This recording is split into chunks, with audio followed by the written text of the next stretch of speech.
무더위에 지친 그리고 코로나19 확산으로 인해서 염려하는 사랑하는 우리 모든 성도들을 주의 이름으로 응원하고 환영하고 축복합니다.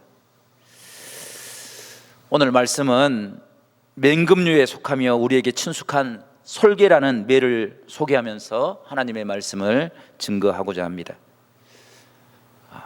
뒤에 사진이 나올 텐데요, 솔개는 우리가 너무 친숙하기에 우리나라 토착 조류가 아닌가 생각을 하는데, 솔개는 나그네 새이고 겨울 철새입니다. 예전에는 일부 무리가 남한 지역에서도 번식을 했지만 지금은 주로 북한 지역에서 번식을 한다고 합니다. 유라시아 지역에서 11월 초순에 남하에서 4월 초순까지 머물게 됩니다. 이 솔개가 유명한 것은 솔개가 조류 중에서 가장 장수하는 조류로 알려져 있습니다. 솔개는 최고 약 70년의 수명을 누릴 수 있다고 합니다. 그런데 모두가 다 이렇게 70년의 장수하는 삶을 사는 것은 아닙니다. 솔개가 이렇게 장수하려면 약 40세가 되었을 때 매우 고통스럽고 중요한 결심을 해야 하는 것입니다. 솔개는 40세가 되면 발톱이 노화되어서 먹이를 잡을 수 없을 만큼 발톱이 퇴화된다고 합니다.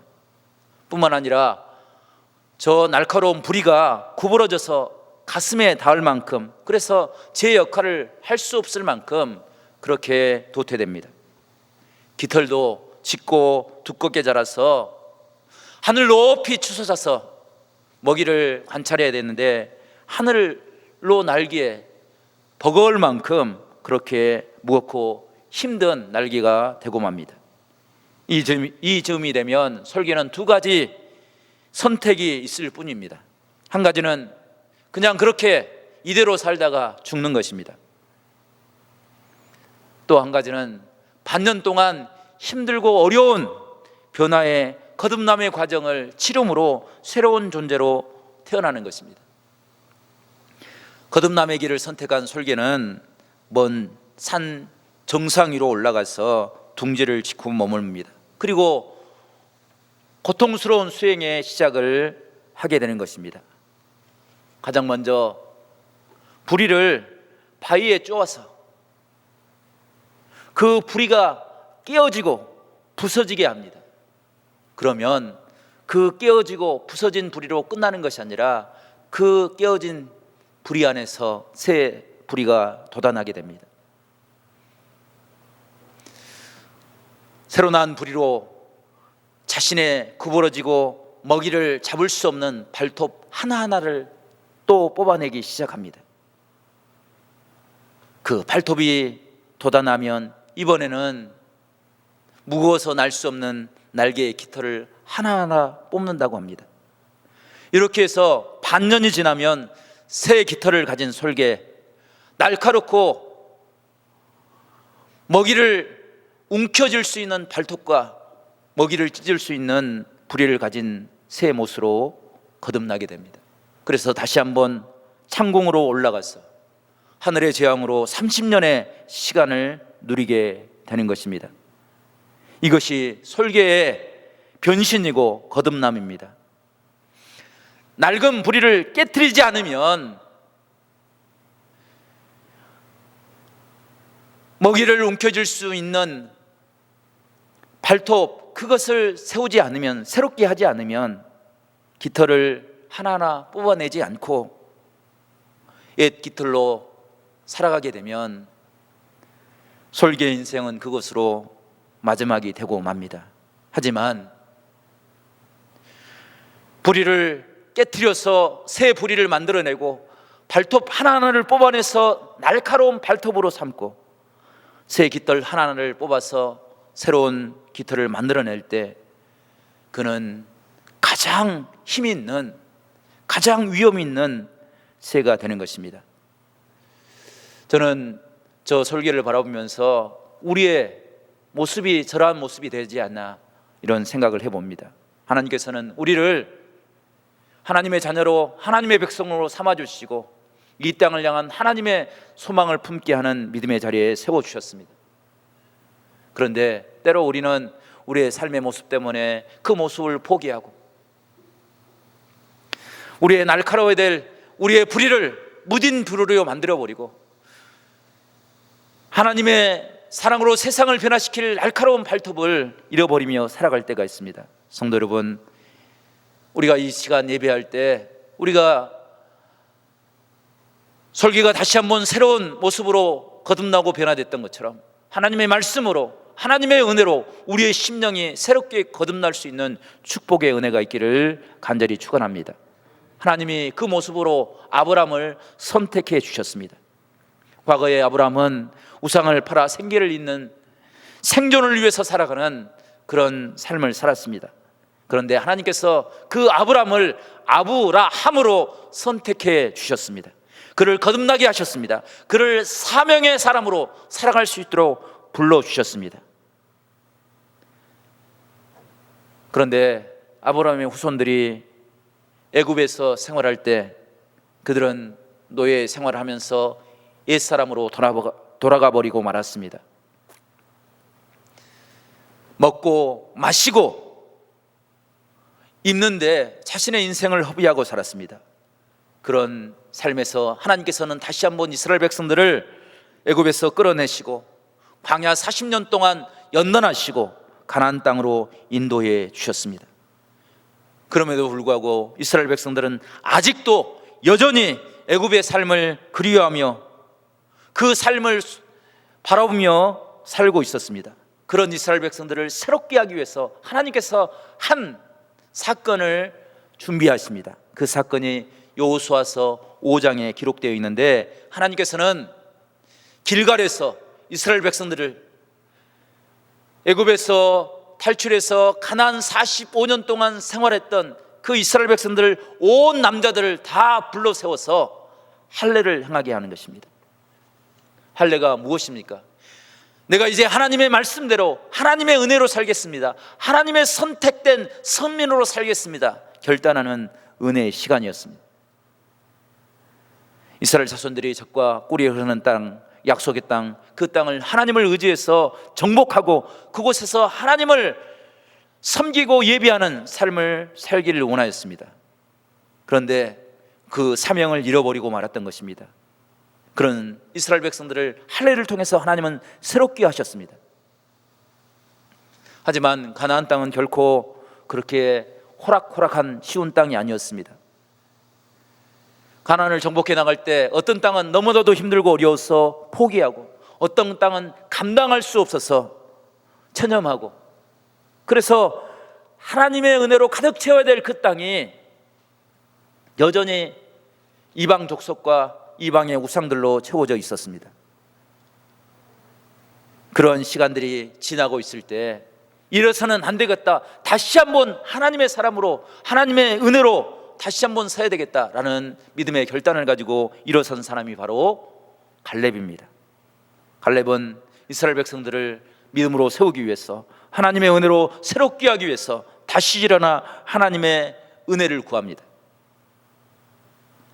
모두가 가나안 땅을 두려워하고 있을 때 갈렙은 하나님의 은혜의 말씀을 가슴에 사무치도록 새겼습니다.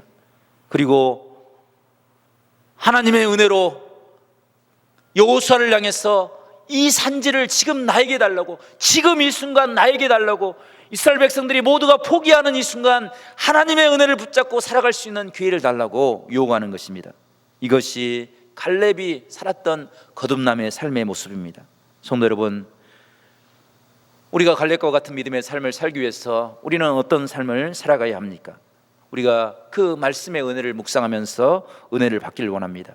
첫 번째, 갈렙의 거듭난 신앙의 모습은 하나님의 은혜의 말씀을 붙잡고 하나님의 축복을 바라보며 세상을 향하여 도전하는 신앙의 삶을 살았습니다.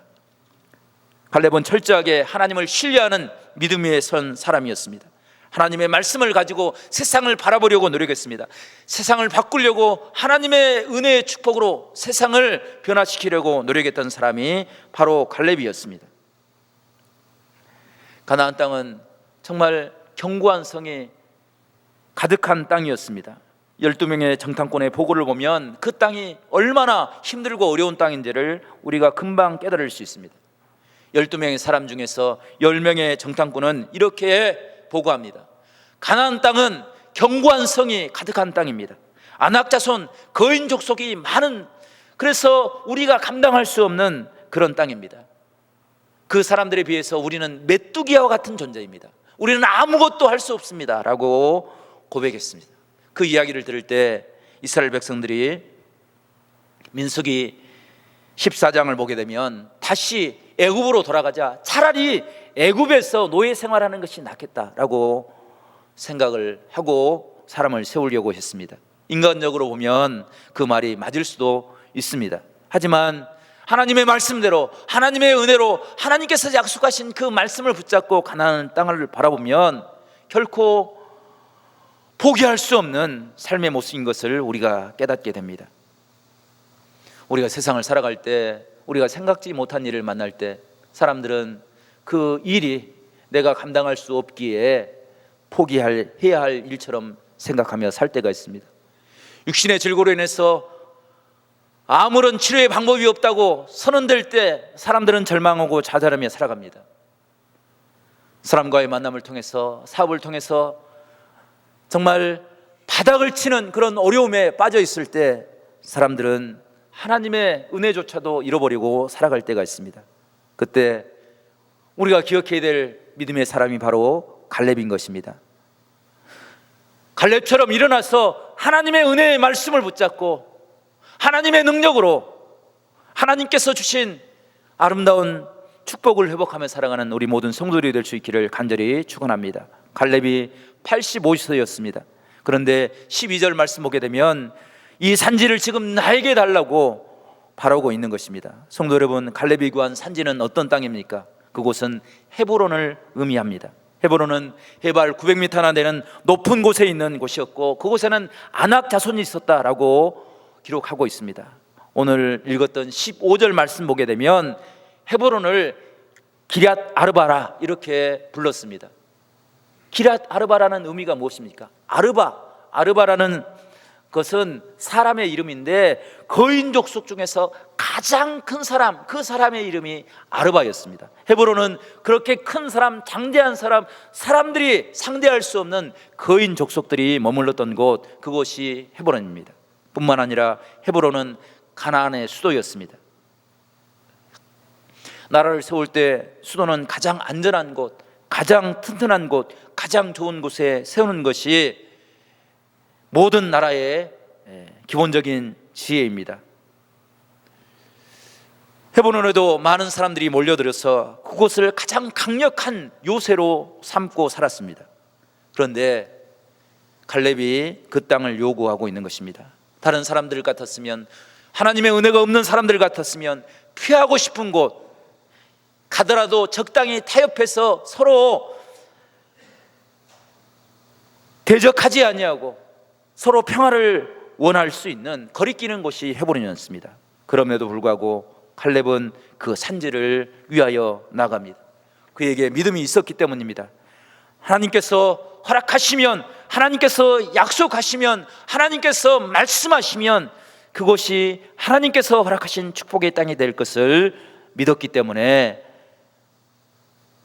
여호수아는 또 갈렙은 그 땅을 하나님의 축복의 땅이라 고백하였고 갈렙은 그 땅을 얻기 위해서 하나님 앞에 구하고 있는 것입니다. 성도 여러분, 우리도 세상의 환난과 어려움 가운데 절망하고 좌절하는 것이 아니라 그것을 향하여 도전하며 하나님의 은혜를 구하며 살아갈 수 있는 축복의 사람들이 될 수 있기를 간절히 바랍니다.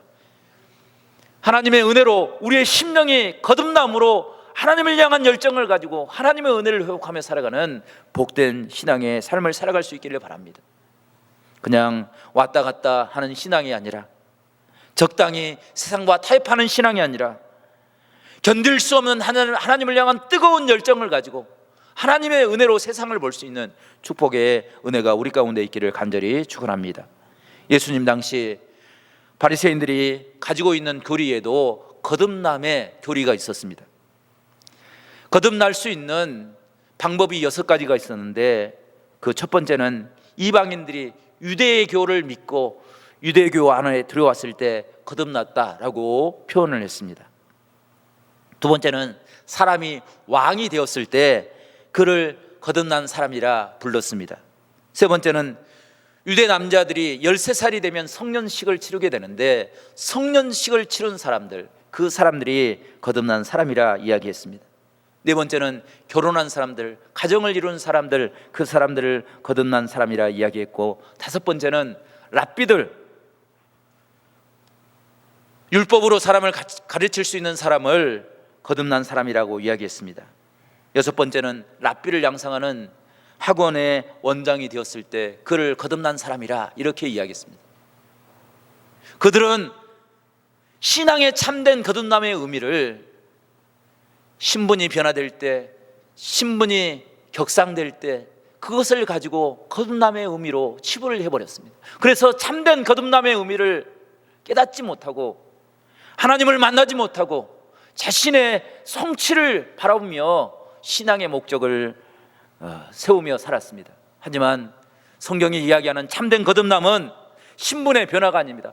하나님께서 살아계심을 온전히 깨닫고 오직 하나님만을 바라보고 하나님만을 의지하며 살겠다는 결단의 모습을 가질 때 그것이 참된 신앙의 거듭남의 모습입니다. 우리에게 이런 축복이 있기를 간절히 바랍니다. 주의 성전을 밟을 때 거저 왔다 거저 돌아가는 그런 신앙의 삶이 아니라 하나님의 은혜로 새로움을 꿈꿀 수 있는 그런 축복이 있기를 간절히 축원합니다. 그래서 우리는 복음성가를 통해서 이 산지를 내게 달라고 찬양하는 찬양을 부르며 삽니다. 주님이 주신 땅으로 한 걸음씩 나아갈 때에 수많은 적들과 견고한 성이 나를 두렵게 하지만 주님을 신뢰함으로 주님을 의지함으로 주님이 주시는 담대함으로 큰 소리 외치며 나아가네. 이 산지를 내게 주소서. 주께 그날에 주께서 말씀하신 이제 내가 주님의 이름으로 그 땅을 취하리니. 아멘. 성도 여러분, 세상을 바라보며 절망하며 좌절하는 삶이 아니라 주님을 신뢰함으로 주님을 의지함으로 주님이 주시는 담대한 믿음의 모습을 회복함으로 주님이 이 산지를 내게 주십시오. 저 세상을 저 땅을 변화시키며 살아가는 믿음의 삶을 살게 해달라고 우리 함께 하나님 앞에 기도하며 사는 복된 믿음의 사람들이 될 수 있기를 간절히 축원합니다. 두 번째로 거듭남의 삶의 모습은 성실한 삶의 모습을 나타내는 은혜입니다. 갈렙이 살았던 성실한 삶의 모습은 세상이 이야기하는 성실의 모습이 아닙니다. 하나님을 만났기 때문에 살아계신 하나님, 전능하신 하나님, 우리 장푸른 집사님이 찬양했던 찬양처럼 우리를 찾아오셔서 우리를 물에서 건져주시고 불에서 사라지지 못하도록 우리를 보호하시는 그 은혜의 하나님, 낮에도 밤에도 우리를 지키시는 능력의 하나님, 그 성실하신 하나님을 만났기 때문에 살아가는 성실의 모습, 그 모습이 바로 갈렙의 모습이었습니다. 갈렙은 여호수아에 가려서 45년 동안 2인자로 살았습니다. 갈렙과 여호수아를 비교해 보면 결코 갈렙이 여호수아에게 뒤처지지 않는 훌륭한 인격을 가지고 온전한 믿음을 가지고 살았던 사람입니다. 하지만 갈렙은 45년 동안 철저히 가려져 있는 삶을 살았지만 그것을 불평하지 않았습니다. 오히려 여호수아의 권위를 인정해 주었습니다. 그를 통해서 선포되는 하나님의 말씀을 듣고 그 말씀에 의지해서 살아가려고 노력하였습니다. 그 삶의 자리가 하나님이 기뻐하시는 성실과 충성의 삶이었기에 그는 저 산지를 다시 달라고 하나님 앞에 고백할 수 있는 믿음의 모습을 유지하며 살았던 것입니다. 우리가 내가 어느 자리에 내가 위치한 자리가 얼마나 중요하느냐, 그것에 치중하며 살아갈 때가 많이 있습니다. 그러나 그것보다 더 중요한 것은 그 자리에 서서 내가 어떤 마음을 가지고 살아가느냐, 그것이 더 중요한 줄로 믿습니다. 본문 7절 말씀 보면 내가 40세 여호와의 종 모세가 가데스 바네아에서 나를 보내어 이 땅을 정탐하게 하였으므로 내가 성실한 마음으로 그에게 보고하였다라고 기록하고 있습니다. 갈렙은 믿음의 눈으로 성실한 삶을 살았습니다. 하나님의 은혜를 이루기 위해서 충성을 다하며 살았습니다. 그것이 하나님의 기쁨이 되었던 것입니다. 성도 여러분, 우리도 그런 은혜의 삶을 살 수 있기를 간절히 바랍니다. 세상을 살아갈 때, 힘들고 어려운 순간을 만날 때 포기하는 삶이 아니라 하나님의 은혜로 세상을 변화시키는 축복의 삶을 살아갈 수 있기를 간절히 바랍니다. 세상에서